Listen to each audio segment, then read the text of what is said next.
When you think of ancient Rome, what comes to mind? Probably all that gleaming marble, right? The super disciplined legions, the very foundations of our laws and language. I mean, it's like the definition of civilization. But what if that whole image is just some really, really good marketing? All right, let's get into it. What if that whole story of Roman greatness, the one we've all been told, is actually just a lie? A carefully built story designed to hide something much, much darker.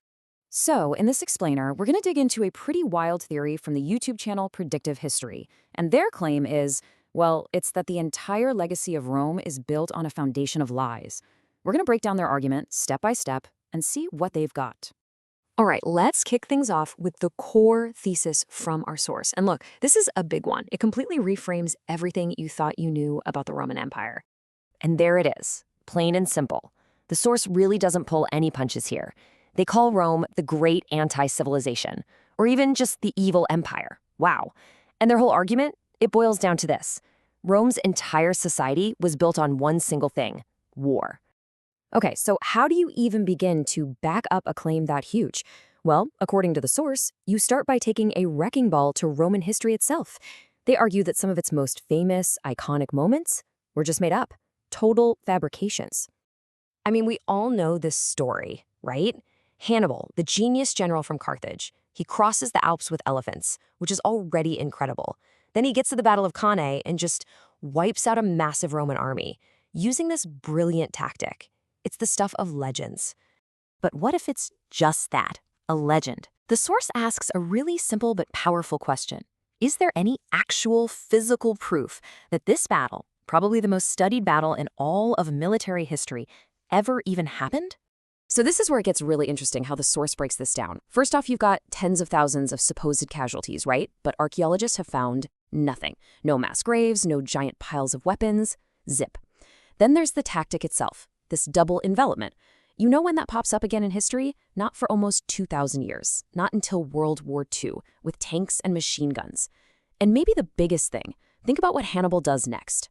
He supposedly just destroyed Rome's entire army. So why does he just hang out in Italy for years? He doesn't march on Rome, doesn't demand they surrender. It doesn't make any sense from a military perspective. So, okay, if the battle never happened, why invent it? Well, the source has a name for this: historical justification. They claim that the historian Polybius, who was actually a Greek hostage writing Rome's official history, he's the one who made it all up. And the reason? To give Rome an excuse for totally destroying the city of Carthage. See, this story makes it look like Rome was defending itself against this terrifying, brilliant enemy, not just, wiping out a rich competitor. It's the classic story, isn't it? The victors don't just win the war, they get to write the history that makes them look like the good guys. And this idea of justifying brutality, it connects right into the next big point from the source. They argue that Rome wasn't really a civilization in the way we think of it. It was a perpetual war machine, a kind of societal engine that was built for conquest and just couldn't stop, even when it ran out of people to fight. And this cycle they lay out is just chillingly effective. Check this out. The rich nobility starts a war to get more land and more slaves. The regular peasant farmers get drafted to fight, so they fall into debt. And who seizes their land when they can't pay? This same nobles. So now you have all these landless peasants flooding into Rome, totally dependent, and they become a voting bloc that the nobles can easily bribe to vote for, yep, you guessed it, more wars. It's a perfect, vicious cycle that just feeds on itself. So, what's the end game for a machine like this? Well, you get insane levels of inequality. You get corruption baked into every single level of society. And then, eventually, when you run out of foreign enemies to conquer, what happens? The Romans just turned all that violence and aggression inward on themselves. And that kicked off centuries of absolutely brutal civil war. But this wasn't just a political problem or an economic one. According to the source, this thirst for war was at the absolute core of Roman culture itself.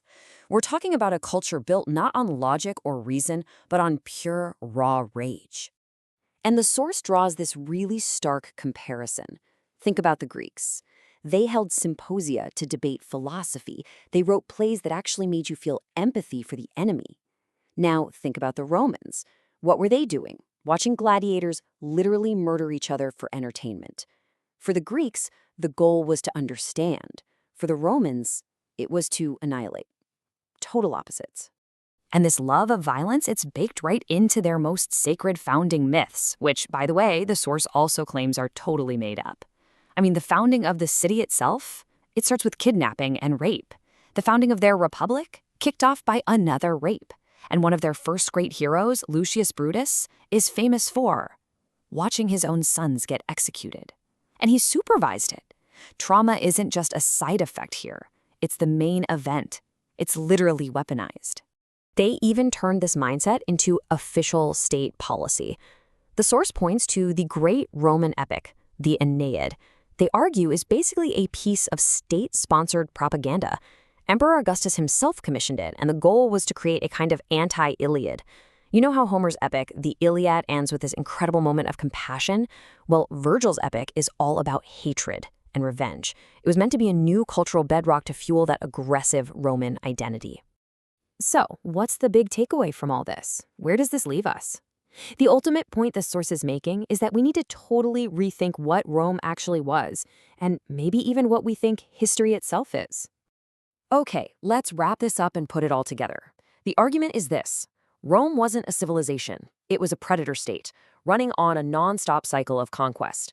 Its official history wasn't a factual record. It was a propaganda machine designed to justify all the brutality. And its culture? It glorified violence and used trauma as a tool. It's just a really powerful reminder that the winners don't just get the land. They get to write the story. They define the past itself. And that leaves us with one last massive question to chew on. Yeah, this whole argument is about Rome, but the implication goes way beyond that, doesn't it? If the winners always get to write the history books, if the stories we believe about the past are always shaped by the powerful, then how much of what we call history is justification? How do we ever find the facts buried underneath the story?